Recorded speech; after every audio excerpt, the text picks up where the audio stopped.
Hello everyone. Today I will show you how to fix Discord overlay not working on Windows.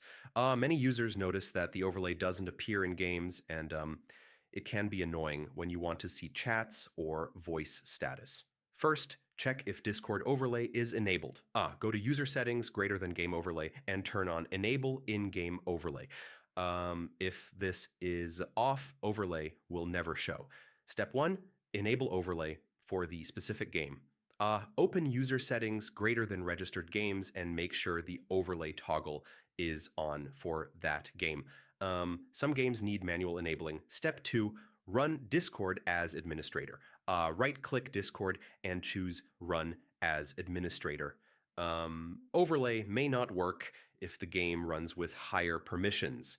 Step 3, check Overlay hotkey. Go to Game Overlay settings and confirm the hotkey isn't conflicting with the game. Change it if needed. Step 4, disable hardware acceleration. Go to Advanced Settings and turn off hardware acceleration.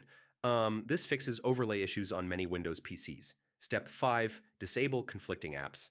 Apps like Xbox Game Bar, MSI, Afterburner, or NVIDIA Overlay can conflict. Turn them off temporarily and test. Step 6, update Discord and graphics drivers. Outdated versions may break overlay compatibility. Always keep both updated. Step 7, clear Discord cache. Corrupted cache can cause overlay failure. Delete cache from app data greater than Discord and restart. So yeah, fixing Discord overlay not working on Windows is about enabling overlay, game settings, admin mode, hotkey check, disabling conflicts, updating software, and clearing cache. Follow these steps and the overlay should work again. Thanks for watching. Do like, subscribe, and comment below if this helped. See you in the next one.